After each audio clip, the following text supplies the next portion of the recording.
Calling all Republicans, friends, the most important things you need to know about the midterms are coming up right now. Happy Thursday. Buckle up, folks. Lots to go over. The What's Right show is on, powered by Sam and Ash Injury Law, the only law firm to trust for your injury case. 800-304-2000, 800-304-2000, because you deserve what's right. Folks, the host of the What's Right show, am not of the mind of the belief that the Republicans have already lost this. I don't believe that for a minute. And it'll depend on a few things, right? This is, again, the midterms are now, obviously less than a year away. We are, let's see, what is this, 37 weeks, I believe, out from D-Day. So 258 days or so to the midterms. So this is, as I like to say, in politics, time moves at a different rate than it does in business, usually in personal lives. 37 weeks is a political eternity. And I think that there's about 18 seats that are considered to be in play in the House of Representatives, and 18 seats right now. We have a seat or two. Majority, it's just nothing. It's razor thin. And so for Republicans to hold the House of Representatives, I'm going to focus on the House at first. I'll talk a little bit about the Senate as well. But to hold on to the House, there's a few things that are critical that need to happen. Now, you got to win, right? And you've got to win in districts, not all of them particularly favorable to Republicans. There's a handful of seats that were won by a razor-thin margin in 2024. And I have to point this out. For example, in Arizona's 6th congressional district, Juan Ciscomani is a Republican. It was a narrow win. It's a heavy Latino district, and the Democrats are going to go after that one. California, the 22nd district, California, Central Valley, Republican. It's called a toss-up. I mean, less so. Now, remember, some of these districts in California got moved around. Darrell Issa now, is in a district that always favored Republicans. Now it's a potential Democrat pickup. And you could go through the list, right? So you got to win. And the problem is, I get nervous when I see these toss-up districts that there was a narrow Republican victory in 2024 because there was this guy on the ticket in 2024. His name is Donald Trump, and he was running for election. And Trump drove Republican turnout like in a massive way. Now, I followed these cycles now. I have followed them. I followed them closely. I had the interview here last week with Carrie Buck, who is looks now to be running in the 2nd congressional district in Nevada. I think nobody was running against her now in the primary because the goofball that was running against her is dropping out, perhaps running as an independent, Bobby Kahn. She's a phenomenal, proven electoral success, right? She's run against Democrats in Democrat districts and won as a Republican. So, but the trick is you got to win without Trump behind you. And I don't mean in terms of an endorsement. I mean ahead of you, literally on the ticket. When Trump is on the tickets, Republicans show up, with the exception being perhaps 2020. So it's going to be a turnout race. That's what this is. And we can win it, but it requires every one of you listening today to show up and vote. And I don't care. And I mean, honestly, this ought to be turned into an ad because I think it's the most compelling argument. I don't care what you think of your congressman. I don't care if your local congressman is a complete abject rhino idiot.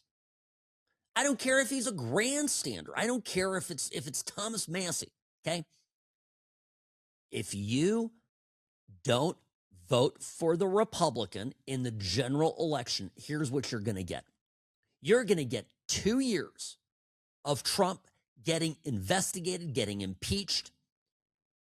If you like the Trump agenda and want it to continue unimpeded, my suggestion is that we put our big boy pants on and we get out and get this done. Now, I'm talking about it now, 37 weeks ahead of schedule, because I want us to get in the right mind frame. You know how critical I am of some of these people in Congress. And frankly, if you listen to the show long enough, you realize that I save a lot of my anger at times at people on our own side. And I get your frustration. But can you imagine how difficult it would be right now for Trump's immigration agenda to get going if there was a Democrat-controlled House of Representatives? I mean, it is absolutely the most important thing. So there's that thing, and I'll ask Riley about this too, because I think I've heard noise that Trump is going to join the trail and that he's going to hold rallies. And if he gets out there and he goes to California, holds rallies, I mean, it's going to drive turnout. It will.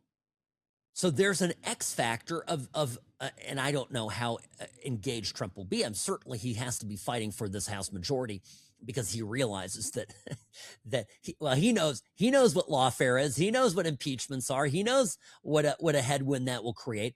And he knows that the Democrats will use every tool at their disposal, not because they think they'll be successful in impeaching him, but because they will try to grind his administration, the Trump administration, and the agenda of the administration to an absolute standstill. And they did it once, they did it twice. Hell, they almost took Trump out with all the lawfare. So this is what is at stake.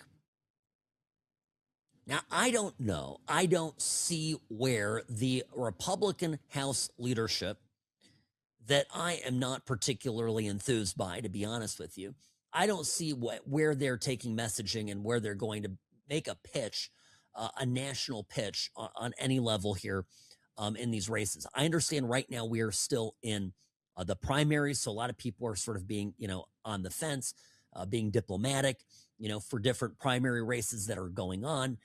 They are, the big, people are stepping aside. I would anticipate, with most primaries taking place in June or so, that you will see Trump making some key endorsements.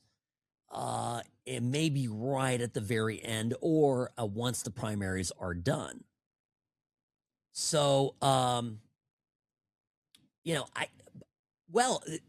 okay. Well,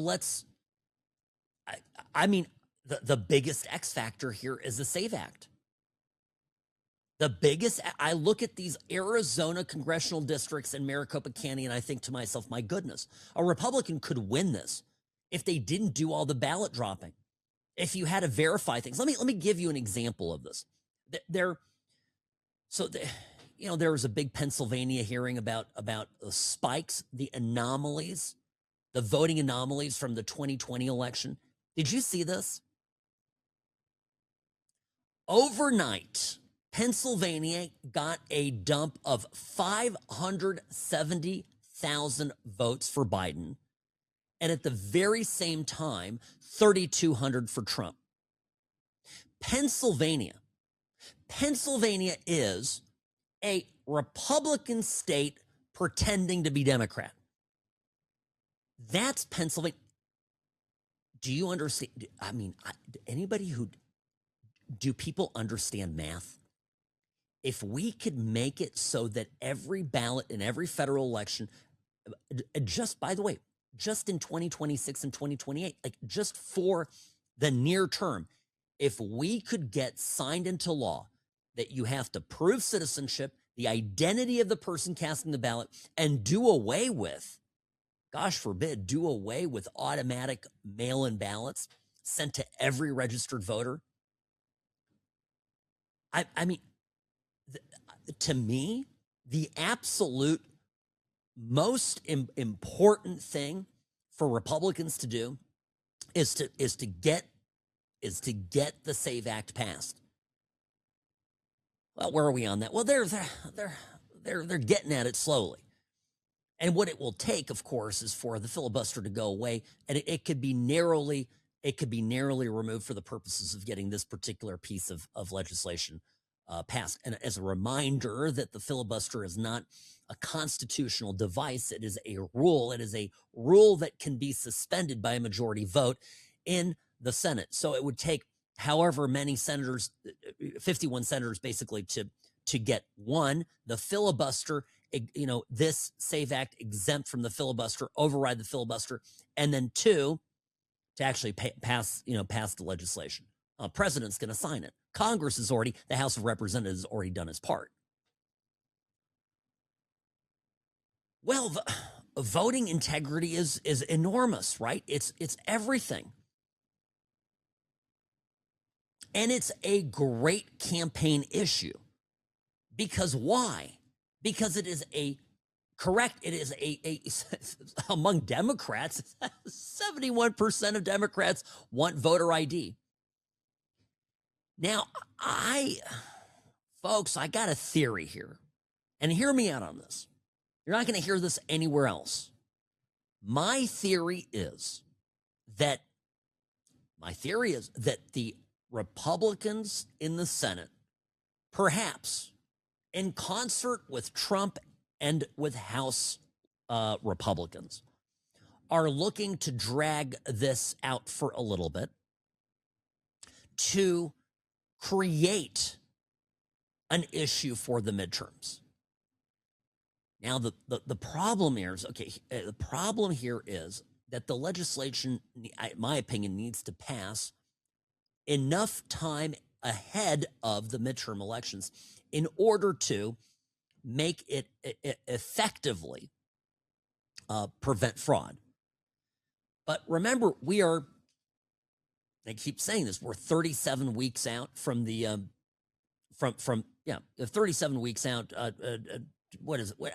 I always have the number. The number changes every day, so don't get mad at me. It's always 258 days. Thank you. So that's a lot of time. Maybe they want the SAVE Act to come in just going out of the primaries. Force as many Democrats who are running for office to take the party line, which is the SAVE Act is bad because married women are too stupid to be able to change their married names and get a new, use a birth certificate plus a marriage certificate to establish their identities. By the way, somebody's going to take that clip and use it out of context. I know this is what happens. Sam Mirejovsky said that married women are stupid. No, for those of you in the back, I'm saying the literal opposite. It's the Democrats that think that about women, and it's offensive. By the way, did you hear Chip Roy? He got at this. Chip Roy from Texas. Exactly. This whole idea that married women can't figure things out. This is what he said. A lot of people are asking questions. They're saying, well, that's going to prevent women who've got complications with name changes. Hold on.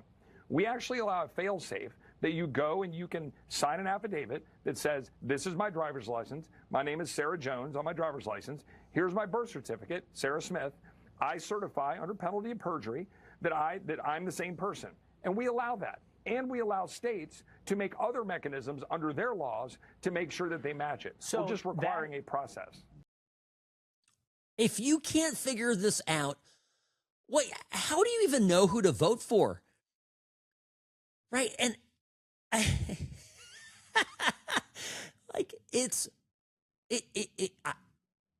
you have to do this to get health insurance. Literally, I'm speechless. The arguments that the Democrats are making here are making me lose my mind. I'm tongue-tied over it. And let them, the longer that the Democrats argue against 71% of Democrats, 95% of Republicans, a total of, 85% of the country, basically are for this. It is an 80-20 issue of epic proportion, almost a 90-20, a 90-10 issue. And let Chuck Schumer, let Hakeem Jeffries, let every Democrat running for Congress, running for re-election, put themselves on the wrong side of this. I think the strategy, if the Republicans just got it done today, the issue would go away. Let's beat them up with something for a change. And, so is it deliberate? I mean, could be. Now, the other thing is something else going on right now. And you see this announcement that we apparently, Trump talked about this a little bit last week, but there was a couple days ago, Scott Bessent, Treasury Secretary, said that people would be getting back enormous returns. The average family would be getting 20% more of a return this year, simply because the government's been successful at collecting tariff revenues. I mean, if that's true, that's another thing. Look, your government is working for you. The government has done things right and has put itself in a position where they can return more of the money that you've earned. I'm always a believer in not handing out free money to people, but allowing people, individuals, Americans to keep more of what they earn. To me, that's a no-brainer. So we'll talk a little bit about this with Riley when we come back. I just, this is to me, it's winnable, folks. It's winnable. Now, the economy isn't going to turn on a dime, no, but things are going to month over month get better. And they have to be at that. It has to translate into what people subjectively feel for themselves. And there's still a tremendous amount of insecurity out there, no question about it. Now, here, folks, let me tell you something. By the way, every little bit matters to households across this country, which actually is why I'm blown away that more people do not turn to salmon ash injury law when they've been in an accident, when they've suffered a loss, when they're already bleeding money left and right. And foolishly, people do trust themselves to the care of insurance companies. It boggles the mind.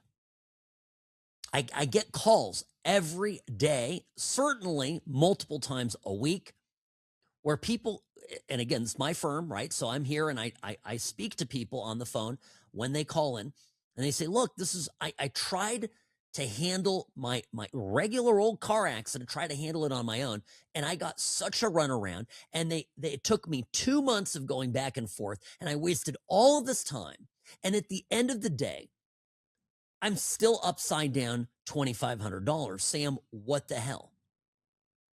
We take the case over. We don't charge any money up front. We have a no recovery, no fee contract. So if it goes sideways for whatever reason, you don't owe us a penny. It's all upside. And we go to work. And I tell you, the surprise that people have, hey, I asked for that and I didn't get it. Why did they give it to you? Well, they gave it to me because I know what I'm doing. And I can threaten them with the legal equivalent of nuclear war if they don't pay it. Your letters, your calls, even if ChatGPT is writing them, is not going to cut it. They know that if they tell you no and no and no and you still don't take it, at that point, you'll have to hire a lawyer, and then they can get serious.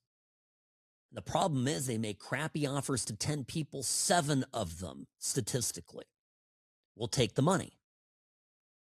So just don't do that is my point, right? It's such a simple, straightforward thing. And we conservatives, we get in our own way because we're decent, good people.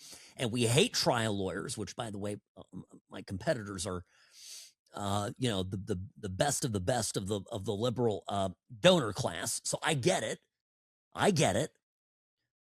But I'm also letting you know that it's foolish to trust them. It'll cost you money.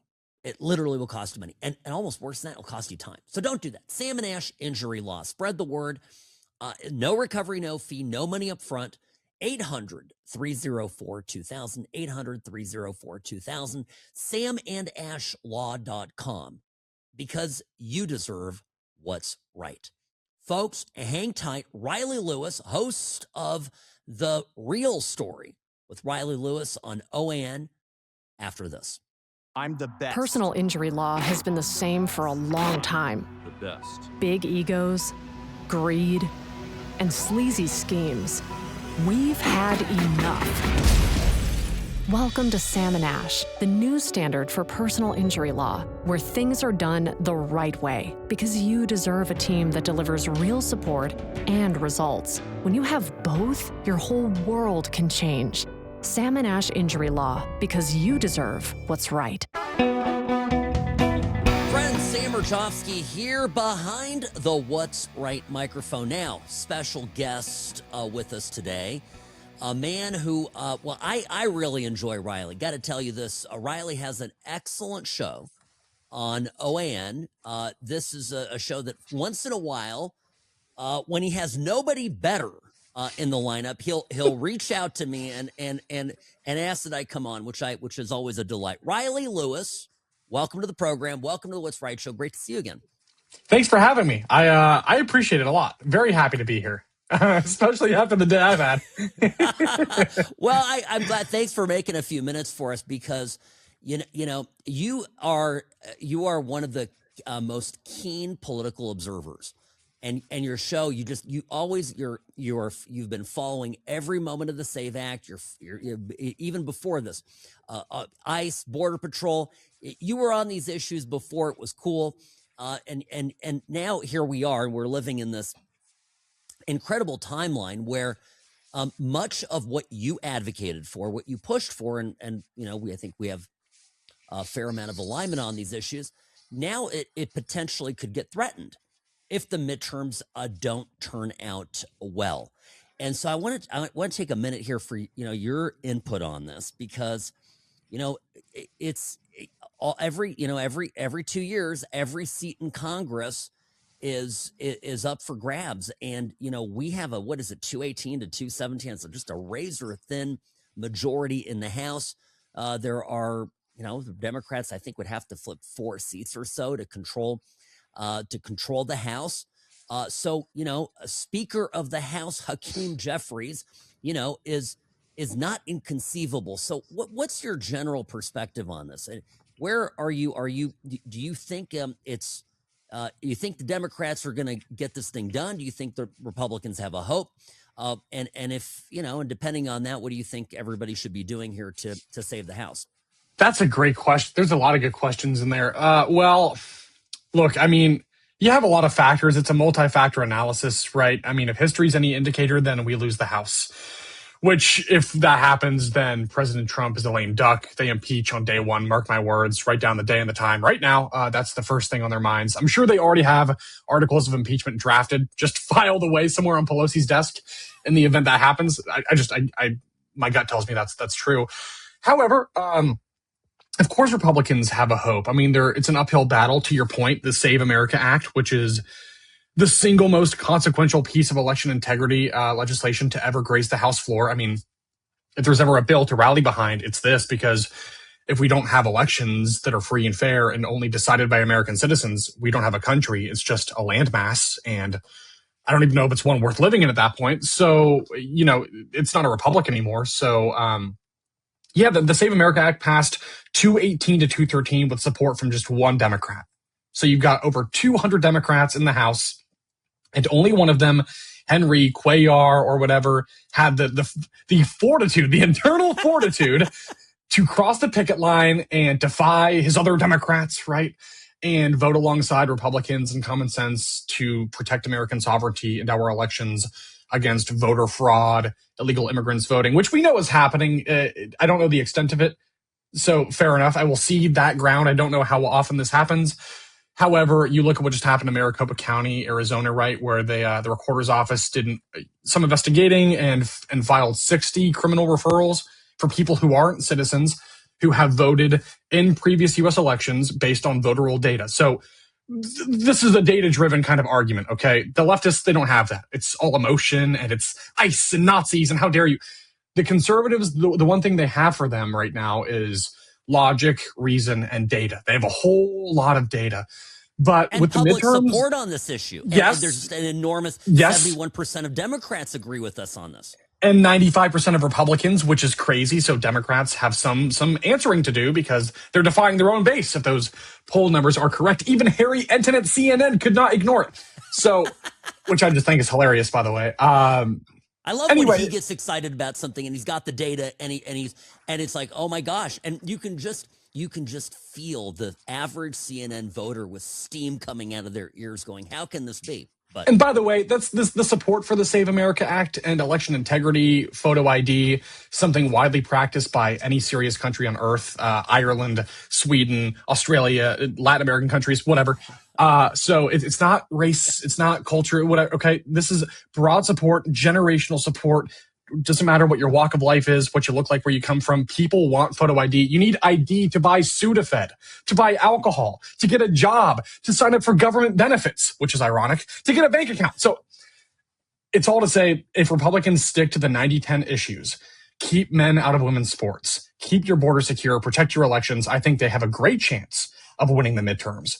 The problem is there's going to be saboteurs within the GOP establishment, rhinos like John Cornyn, who are going to try to block America First candidates like Ken Paxton and Wesley Hunt from winning critical races in areas where we need extra support. That's the biggest issue. It's not even really the Democrats right now. It's America First MAGA types, people in President Trump's coalition, people that I support, I stand by firmly, who are running against the old establishment Mitt Romney types that belong to the uniparty. That's what their loyalty is to, right? They have the same donors. They go to dinner at the same restaurants. They have the same cocktail parties with each other. They bicker on TV and then hang out behind closed doors. And they think we're just not going to notice. But we do notice, and we're sick of it. And this is it's not a pivotal moment. It's a defining one for the Republican Party. So that's our biggest hurdle, is getting over the GOP establishment types like John Cornyn's of the world, who are hell-bent on protecting the uniparty's interests. And I just don't know I don't know if they're going to be able to do that, but that's the real mission. Well, now let me ask you. So, setting the Save Act off to the side, because that, it could get done. I mean, it's conceivable that Thune gets off his rump and creates an exemption, filibuster exemption, and gets this thing passed with a 51 vote majority, and it becomes law. And Trump's going to sign it the minute that the Senate votes. So it's conceivable that it gets done. But even without it, right? Elections are still about ideas, and they're still about there are issues out there that matter to people. ICE, how big of a problem or benefit is it to Republicans running that Trump has vigorously enforced, not just this, southern border, but the enforcement across the country and rounding up illegal immigrants, many of which, of course, we know are violent criminals. Has the left succeeded, in your view, tarnishing the successes of ICE? No. Although there are some caveats, and it can be a complicated issue. But the thing is, if you look at the poll data, which poll data can be flawed for a lot of reasons, but if you look at the poll data and if you trust it, then the vast majority of Republicans, certainly people who voted for Trump, if not everyone who voted for him in 2024, want to see mass deportations. They actually think that President Trump should be more aggressive, and they firmly stand by ICE, by CBP, by Border Patrol, some of the agencies that are actively being defunded right now by Democrats. DHS is, their funding is in limbo. Maybe it'll come back. Maybe it won't soon. I don't know, but Democrats are showing us they're willing to defund FEMA and the Coast Guard unless Republicans agree to handcuff ICE. So I think Republicans should hold the line. They support Tom Homan. They support Kristi Noem. They want mass deportations. That's what they voted for.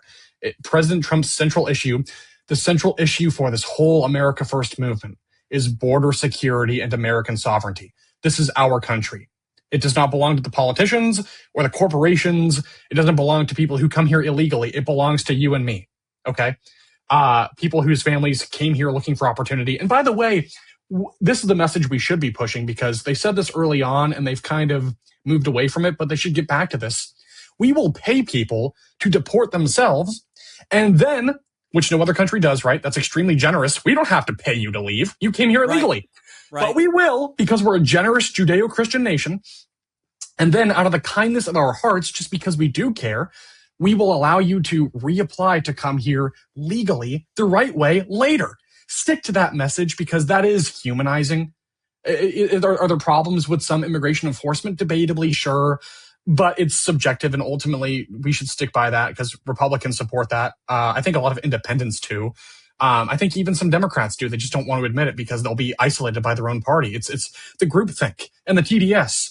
But it's all to say that is, I think border security is a winning issue. And I would lean into the fact that we're so generous, we will do what no other country on the planet will do. Not even a Mexico or an Argentina or a Japan. We will send you to the country you came from and then let you apply to come back here the right way. And we'll pay you to leave in the meantime. So when you get back home, you have some money in your wallet. No other country on earth would ever do something like that. So it's extremely generous of the Trump administration to even offer that.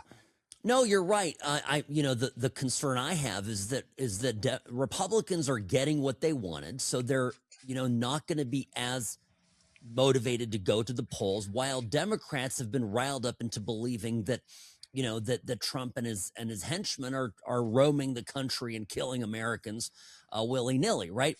And so one of those two groups that I just described there, one's fat and happy, essentially getting what we wanted, what we voted for.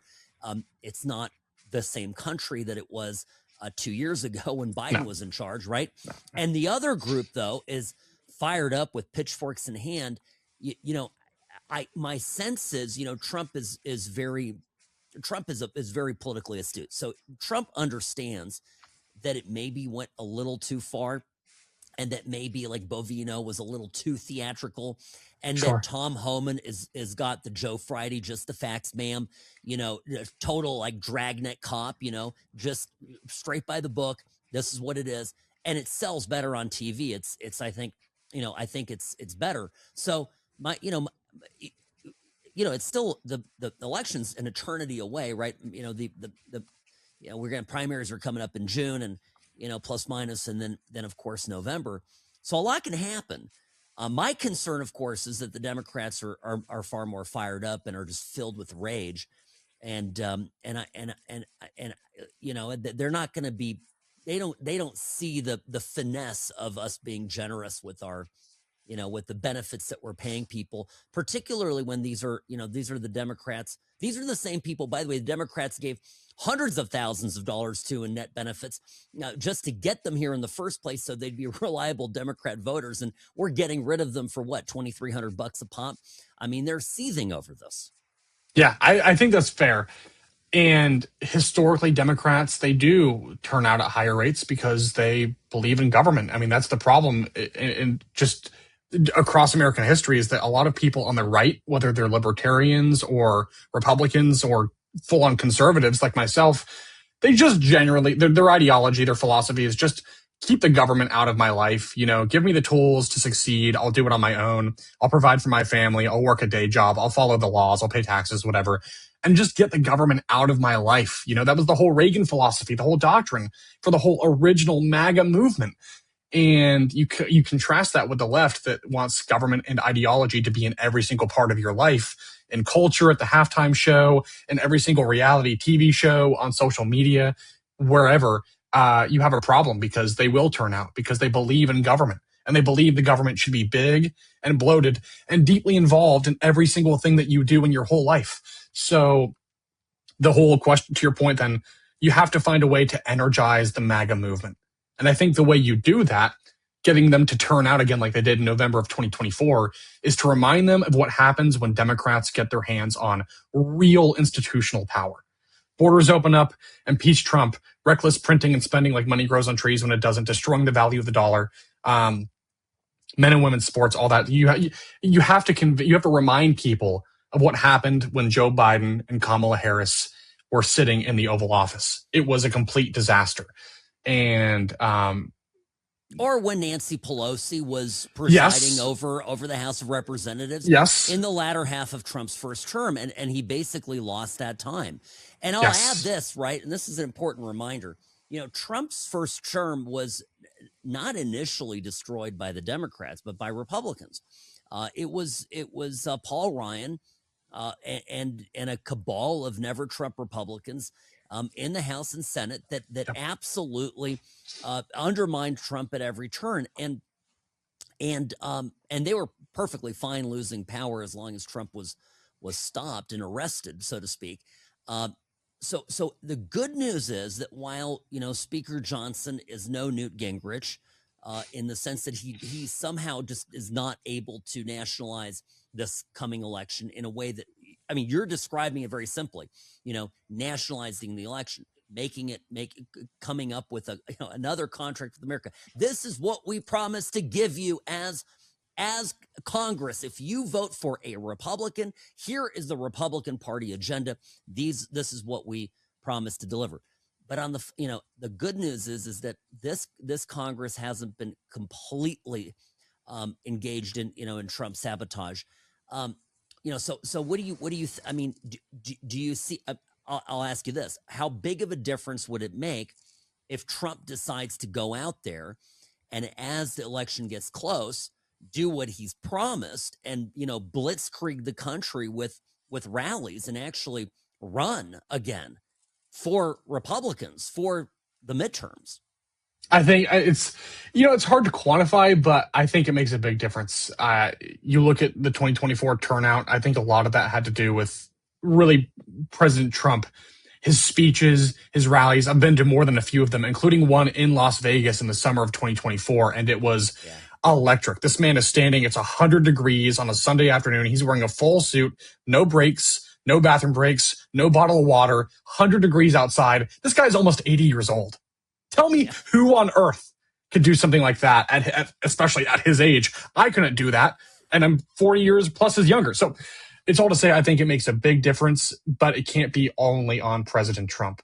He's only one man. He can't be everywhere all the time. And that only gets you so far. And ultimately, it will be about the issues. We got to show people we're winning on the economy, the affordability crisis. Inflation is coming down. Wages are rising. Your border is secure. We have to remind them that everything is at stake. You have to throw the kitchen sink at voters because there is a lot of time between now and November. And here's how Democrats are going to do this. They showed us the playbook in Virginia with Abigail Spanberger, who was a complete communist. She ran as a moderate. She said, we care about affordability. We care about the cost of living, the cost of healthcare and food and housing. And we want safe communities. We want them to be clean and fun and family friendly and business friendly. And then she gets in and says, no more working with ICE. We're going to lower mandatory minimum sentences for people who are committing sexual assault for violent criminal offenders. We're going to let them roam the streets and prey on Virginians. And we're going to raise your taxes. Complete bait and switch. The people of Virginia completely got duped.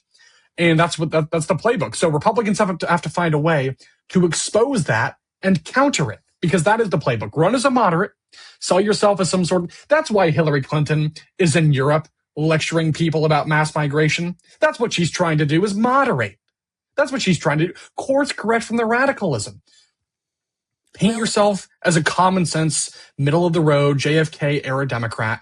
And then as soon as you get power, go whole hog, full communism, Californication of these United States. That's their playbook. Well, I'm glad you brought up Virginia, because I think that's such a cautionary tale on exactly what the Democratic Party is today.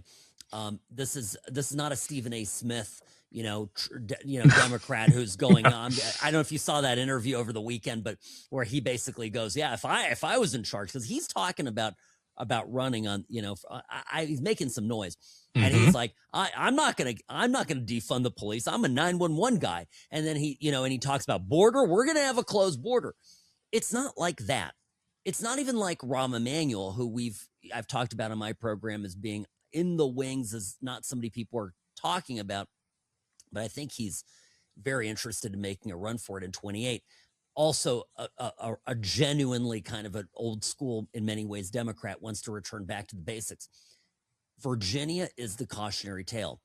And by the way, stupid people got duped again, because it's the same playbook that we had in 2020 with Biden. Remember Biden? They ran as, we're going to be the adults in the room.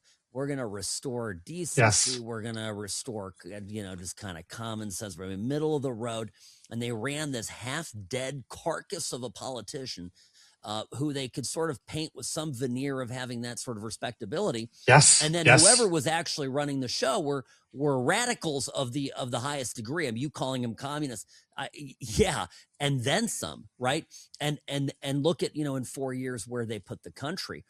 But it's the tough thing is, we're always a victim of Republicans could be a victim of their own success. Trump has been so successful at making our country better. Yes. People quickly forget Yes. how bad it was in 2023, 2024. And, some guy voting for his congressman in Utah's second, congressional district isn't going to be worried about that Virginia suddenly they announced and immediately tax hikes too in Virginia, right? They wanted affordability and now they're doing tax hikes. I love that it's such a great example. Well, and because to your point, here's the problem, and I hope I'm wrong about this. I hope it's different this time. I do, just not even as a MAGA guy or a conservative, but just as an American who cares about his country. Look, my ancestors, they were born and raised here. They lived their lives here and had families here. They died here. The ashes of my ancestors are embedded into American soil. Like I am an American. I've had family in this country for over 100 years. I am an American. I care about this country. So that's the bottom line, period, full stop. But the problem is you'll have a lot of Republicans who fight each other. We do this every single time we get into power. We expend all of our energy fighting each other and giving communists time to organize, mobilize, weaponize students in these ridiculous anti-ICE demonstrations in Florida and Chicago, New York, California, Texas even. So what we need to do is take all of that energy. Remember the pain you're describing by the time we got to November of 2024, America was on life support. I barely recognized my own country. America didn't feel very American anymore. I wasn't just tired. I was fed up. I was angry. There was like a white hot rage inside of my veins saying, give me someone. Alone. Yes, no. Alone. I mean, I'm talking about people who've been retired, living on fixed incomes, having to come out of retirement to work 2-3 jobs just to keep the lights on. Insanity. And by the way, on the way out, he gives people like Anthony Fauci a pardon. Hunter Biden, a sweeping 11-year pardon for crimes he may or may not have committed. These people are corrupt. They only care about power. They don't care about you. Anyway, I'm sorry. That's not directed toward you. It's directed toward America. I'm sorry the point is, take that energy, harness it, get mean, focus, and direct it toward the people who tried to put President Trump in prison for hundreds of years for a made-up, non-existent, phony crime in a kangaroo court of law thanks to an openly biased judge. Or the people who shot him in the face in Butler, Pennsylvania. Or the people who killed Charlie Kirk on a college campus and then celebrated it. Take the energy and instead of directing it toward your fellow Republicans, direct it toward the real threat. The people who say America is systemically racist, the people who say abolish ICE, grant mass amnesty, the people who don't believe we should even have a country. That's your real threat. It's the communists, okay? There's a Bolshevik revolution brewing in this country. And I just hope that Republicans, my only piece of advice for them, is that we take our energy and say, enough with the infighting right now, not the time. We'll sort this out later. What we need to do right now is make sure the people who killed Charlie Kirk and then celebrated it don't get their hands on real power. If they did that to Charlie Kirk, they'll do it to you too. And I yield. But that's the bottom line. We're facing bigger threats right now. We just need to, we're so lost in the weeds, we have tunnel vision. It's like, guys, just deep breath, step back, look at the bigger picture. Everything's at stake in the midterms. These are the most consequential elections we'll have in modern American history since the 2010 Tea Party sweep. Let's not squander that opportunity because we were bickering with each other. That's all I ask, please. No, I love it. I agree, and I'll just add that I've been saying since last year that we are. I'm not saying it's going to be successful, but last year was the beginning of the American Communist Revolution, and now it's up to us whether it succeeds or not, right? But it's happening, and so just as a note, editor's note of mine here, I think you're absolutely right, and it scares the crap out of me. The economy is, the indicators are up, right? Across the board. There's a fair amount of uncertainty still because, of course, the last 4 years have been bruising, and on top of it, we may see, it probably won't happen before the midterms, but we may see some redundancies because of AI as that begins to, take its effect on office jobs and folks are getting already now let go at places like Amazon, well-paid, management positions. So there's some pain coming on that front, even though as of now, right, the employment numbers are really strong. What's your sense of the economy? Because of course, if the economy booms, a lot of what we're talking about here, agonizing about the midterms, is not going to happen. I mean, a good economy generally favors the party in power. So, what are your thoughts there? Well, I certainly I would agree. Look, but the thing is, you look at the January jobs report. We're adding jobs, fantastic, and private sector jobs, not government jobs. We're shedding 40,000 government jobs, great. So less government spending, that's driving inflation, prices up, great. The problem is abstractions don't move the needle, and data doesn't really move the needle. What moves the needle is the anecdotal feeling. I mean, I work 40 hours a week, and I collect my pay at the end of the week. Can I afford to keep the lights on and send my kids to school and get them cool new toys for their birthday or take them on vacation, right? It's the kitchen table. It's the average Joe who's just working a regular job and who's not even political, who just cares about his country and wants to provide for a family and do so working an honest job on a single income.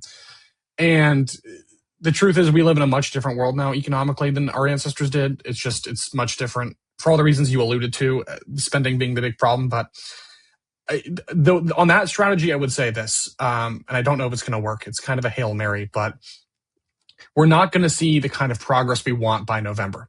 There's just too much damage that's been done. Inflation's looking better. We were down at 2.7% in December. Amazing. 2.4% by January. Amazing. Keep it up. Maybe we can get to 2% or even maybe below, dare I say. Unemployment holding at 4.3%. Fantastic. Keep it going. But the data, that doesn't resonate with someone who's still struggling. And there are a lot of people who are still struggling who I mean, most Americans, just by poll data, they live paycheck to paycheck, no savings. They can't afford a $500 emergency. That's most of your population by far. And that's a really scary place to be in. People are dealing with debt, student loan debt, medical debt. It's a real problem. So it's a messaging thing. And what I hope that President Trump and the people around him can do, President Trump's doing this, but the message is give us time. It's not a great message, but the truth is a lot of damage has been done and you can't fix everything by November. It's not in the stars. So I don't know how you get around that, but you're right. Even James Carville gets it. It's the economy. That's fair. But President Trump isn't just undoing 4 years of bad Biden era policy. He's undoing like 20 years of globalization and ridiculous taxation. And again, bring it back to Spanberger. As soon as she got into office, she raised your taxes. Look what's going on right now in Momdanistan, formerly known as the Big Apple. They're raising your cost of living, okay? Look what's going on with Katie Wilson in Seattle, another communist. They want to raise your taxes. Look at what Gavin Newsom's done. I know he's gunning for 2028. He wants to impose a mileage tax right now. So at the very least, you can point to the other side and say, tax too. Yes, an actual confiscatory tax that has driven away $2 trillion in assets out of California in 2 months. Zuckerberg is moving to Florida, which is insane. But it's a testament to what you're saying. So at the very least, you can point to the other side and say, these clowns will tax you to death. They will tax you into the grave. You spend money, you pay taxes. You make money, you pay taxes. You give someone a gift, you pay taxes. There was nothing greedier in this country than the California Franchise Tax Board. That's my opinion, but there's nothing greedier or more hawkish than the California Franchise Tax Board. So you have to remind people of that and give President Trump just a little more grace because he's securing new investments from NVIDIA and we're building factories here and we're deregulating and we're undoing the Green New Scam and that's going to lead to more job growth and more economic growth. So just please be patient. You can shut a factory down and send those jobs overseas in a month. It'll take 2 years to rebuild it. And I always, my caveat to all the doom and gloom on the AI front is, isn't it incredible foresight that Trump has to repatriate American jobs with, working, physical labor jobs in an era where computer work is going away, right? We always thought we could be the country where we just, we come up with the stuff and we got the people in the offices and then the dirty work gets done in, China or Vietnam or India or whatever. And lo and behold, it gutted our country. And that's a whole separate conversation. But you're right. it's those factories are not going to get rebuilt overnight, but we need to constantly be talking about it. And to be fair, Bessent is all the time, and Trump is all the time. So these are things that I think it's a toss up. And when you look at the numbers of the midterms and you look at the issues that are out there, I don't think it's a Republican loss is a foregone conclusion, but it's certainly not. No. It's certainly not in the bag. I agreed with that. Agreed. Which means every day, morning, noon, and night from now, what can we do? Join your organizations, join your local GOP chapters, call your congressman, call your neighbors, your coworkers, be a volunteer, go wave signs on the side of the freeway, go hold meet and greets for great America First candidates who are running for office. We have a record number of retirements in DC coming this November, and we need good people in office. It's just about good governance, and there is a pathway to victory. I think it's sticking to the issues. There's a lot of wins to tout in this administration. It's been a record-breaking year. I can't believe it's only been 1 year, by the way. It's been incredible what we've done, and I think there's a lot more to come. But fundraise, pound the pavement, make phone calls, knock doors. I've worked on a congressional race before. I get it. It's a grind. You're working 12 hours a day or more, 6-7 days a week. I get it. But everything's at stake. And it's not a pivotal moment. It's a defining moment. I mean, this is an existential kind of crisis for America. And we have two very different visions for what they want to do. One vision is communistic police state. Okay, you have no border. Your sovereignty is given up to distant institutions in Brussels. They really run your country. A bunch of pencil pushers in Europe. You don't run your country. Versus the MAGA America First movement, where it's like you are not just in the driver's seat, but serving you is priority one. It's the only priority. This country belongs to you, and we will help you reclaim it. It's two very different visions, but it's all to say that it comes down to the voters. So we need to, and to election integrity. So full circle back to the SAVE Act, because if we can't make sure that we don't have any kind of cheating or fraud, then we can't even guarantee that a fair fight is going to happen. And that's the root of it. So I hope the Senate passes it, and then President Trump will sign it into law. I guarantee that if it does get passed, but we need to make sure that we have fair elections, clean up the voter rolls, photo ID. It's common sense. Every country on earth does it. There's no excuse. So come on, guys, let's just get the job done, please. Yeah, and I'm going to add one little thing that I hope that you spread to your audience is wherever there's early voting, vote early for the love of all that matters. Vote early. What is wrong with us Republicans that we don't vote early? We have something broken in our brains. And every time we vote early, because I'm in a swing state, I'm in Nevada, and every time we vote early, Republicans, we win. And when we wait for election day, Maricopa County, anybody, when we vote for election day and we show up and the machines are broken and they're down and we stand in the line and then we leave dejected and it makes a difference. And Democrats get out there and they do all their ballot harvesting and all of that stuff. So just vote early. Okay, Yes. Do it. Well said. Right away. Fair. Cast your vote. Riley, tell everybody here at the What's Right Show where we can find you. You have such a tremendous show, and I just want everybody to know where you're at. I appreciate it, brother, a lot. That means the world to me. So I'm host of The Real Story with Riley Lewis here on One America News. We're on YouTube TV, Prime Video, Dish, Sling, Charter Spectrum, and the OAN Live app, which you can download from any device, smartphone, I Roku watched TV. it, by the way, folks. I have an Apple TV. I have the app. It's better than my Hulu app or cable before it when I had it. It's so good. It's just everything's on there. I love it. It's the future. It's the future. Totally. It is. And then for all things OAN, just OANN.com. And if you want to follow me on social media, I'm very active. And my handle is at Riley Lewis 760. At Riley Lewis 760. Perfect. Riley, great to have you on here at the What's Right Show. And please, let's do this again soon. Absolutely. Thank you. Folks, it's a wrap for the What's Right Show. I'll see you Friday. Please click to follow and subscribe. Give us 5 stars. It's all very important. Make sure this program continues to grow. Sam Mirejovsky here on the What's Right Media Network. I'll see you mañana.